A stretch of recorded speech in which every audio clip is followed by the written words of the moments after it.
አሰላሙ አለይኩም ወራህመቱላሂ ወበረካቱ። ውድ የጥናት አካዳሚ ተከታታዮች የዛሬ ትምህርት ደግሞ አማርኛ በእንግሊዝኛ ትምህርት ይዤላችሁ መጥቻለሁ ማለት ነው። እስከ መጨረሻው በመከታተል የትምህርቱ ተጠቃሚ ሆኑ። በዚህ ቻናል አማርኛ፣ እንግሊዝኛ፣ ሂሳብ እንዲሁም ሌሎችን ትምህርቶችን እናስተምራለን ማለት ነው።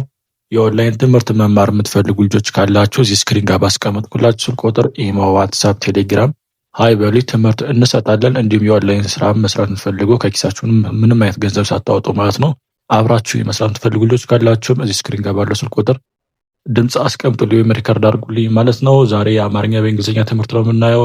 እስከ መጨረሻው እየተከታተላችሁ አብራችሁ ይቆዩ። እንዲሁም ለወዳጅ ለዘመዶቻችሁ ሸር አድርጉላቸው የሚጠቅማቸው ከሆነ ማለት ነው። ቀጥታ ወደ ትምህርቱ ምገባ ይሆናል። እስከ መጨረሻው እየጻፋችሁም ቢሆን ተከታተሉኝ። እሺ መጀመሪያ ባለ ሁለት ቃላት ፊደላት ነው ይዤላችሁ የመጣሁት። ከቀላሉ እንጀምር።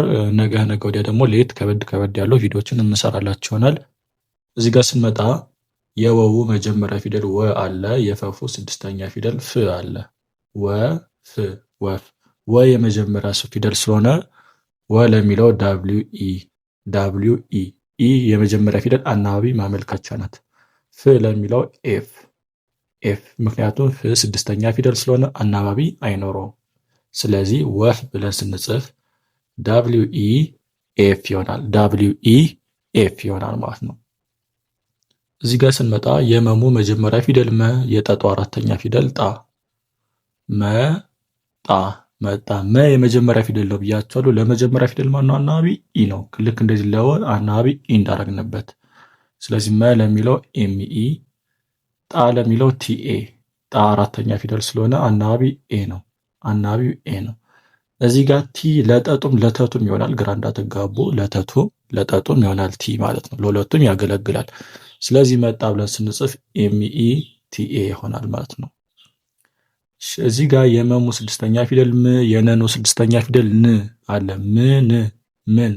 ምን ብለን ነው የምናነበው ማለት ነው። ያው ቀስ ያማነብላችሁ በዛው በአማርኛ ማን በሚፈልጉት እንዲገባቸው ነው።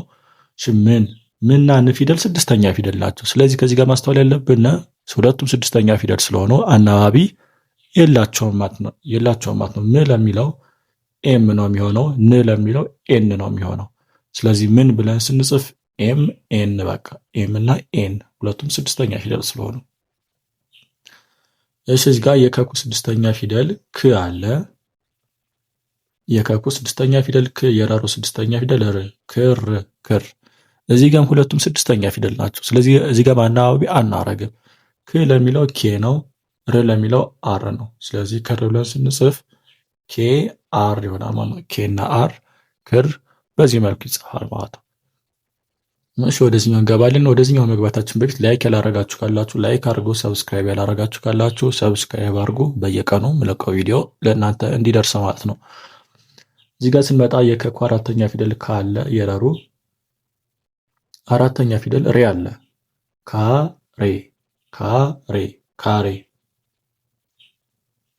ካሬ። እሺ ካሬ የሚለው ካለ የሚለው አራተኛ ፊደል ነው። አናባቢ ኤ ነው የሚሆነው። ኬኤ ይሆናል ማለት ነው። ኬኤ።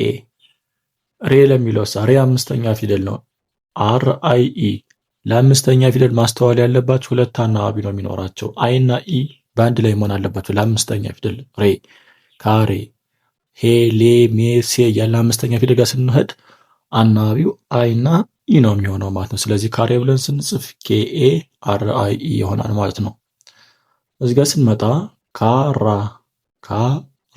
የከኩ አራተኛ ፊደል ካና የረሩ አራተኛ ፊደል ራ፣ ካራ። ሁለቱም አራተኛ ፊደል ናቸው። ስለዚህ ሁለቱም አራተኛ ፊደል ከሆኑ አናባቢያቸው ኤ ነው መሆን ያለበት። ምክንያቱም ለአራተኛ ፊደል አናባቢው ኤ ስለሆነ። ስለዚህ ካራ ብለን ስንጽፍ ካ ለሚለው ኬኤ፣ ራ ለሚለው ደግሞ አርኤ፣ ለረሩ አር ስለሆነ አርኤ፣ ኬኤ አርኤ፣ ካራ በዚህ መልኩ ይጻፋል። ኬ የከኩ አምስተኛ ፊደል ኬ እና የከኩ ስድስተኛ ፊደል ክ፣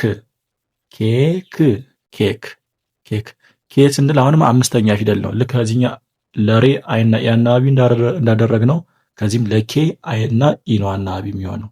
ኬ ለሚለው ኬ አይ ኢ፣ ክ ለሚለው ደግሞ ኬ ብቻ። ምክንያቱም ክ ስድስተኛ ፊደል ናት፣ ኬ ብቻ ትሆናለች።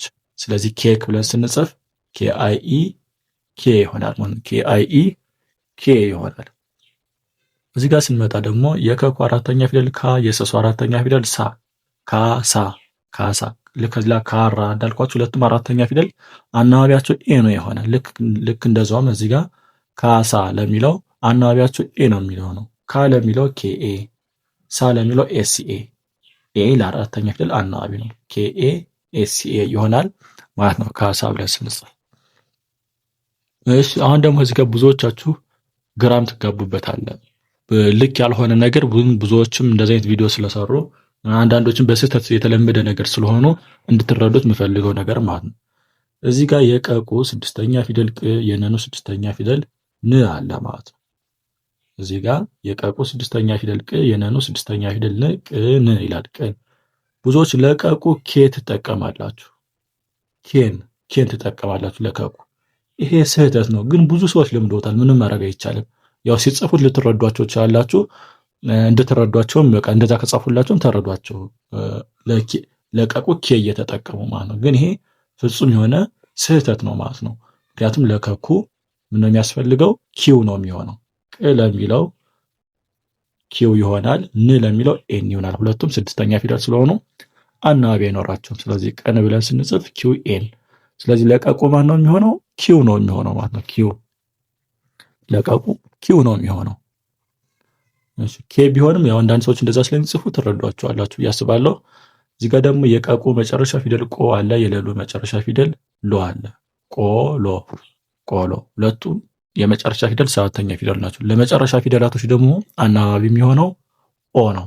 ይሁን እንደምታዩት ኦ ነው የሚሆነው። ቆ ለሚለው ኪው ኦ፣ ሎ ለሚለው ኤል ኦ፣ ቆሎ። እንደዚህ አድርገው ከዚያ ኬ ኦ ኤል ኦ አድርገው ቢጽፉላችሁ ስታነቡት ኮሎ ተብሎ ሊነበብ ይችላል። አንዳንዶች አሁን ለቀቁ ኬ ይጠቀማል ብያቸዋለሁ። እናንተ ተረታችኋቸው በቆ ማንበብ ነው አንዳንዴ እንጂ ስህተት ነው ያጻጻፍ። እናንተ እንዳትለምዱት። እናንተ ኪውን ተጠቀሙ ማለት ነው። እሺ እዚህ ጋር ስንመጣ የገጉ መጨረሻ ፊደል ጎ፣ የመሙ አራተኛ ፊደል ማ፣ ጎማ። ያው ለመጨረሻ ፊደል አናባቢ ኦ ነው ብለናል። ከዚህ ጋር ስንመጣም ኦ ነው ብለናል። ስለዚህ ለገጉ ጂኦ፣ ማ ለሚለው ደግሞ ኤምኤ አራተኛ ፊደል ስለሆነ ኤምኤ ነው። ስለዚህ ጎማ ብለን ስንጽፍ ጂኦ ኤምኤ። ሌላ ስህተት ደግሞ ይሄኛው ስህተት ነው። ይሄ ይችኛይቱ ጂ ለጀጁ የምትመስላችሁ ሰዎች እንዳልሆነ እዚህ ጋር ተገንዘቡ። ለጀጁ አይደለችም። ለጀጁ ጄ ነው የሚሆነው። እንደዚህ የምትጻፈው ጄ ያለች እሷ ነው የምትሆነው። ይሄኛው ጂ ለገጉ ነው የሚሆነው። ለገጉ ብቻ ነው የሚሆነው ይሄኛው ጂ። ስለዚህ ጎማ ብለን ስንጽፍ ጂኦ ኤምኦ። እዚህ ጋር ጉዞ ይላል። ጉዞ የገጉ ሁለተኛ ፊደል ጉና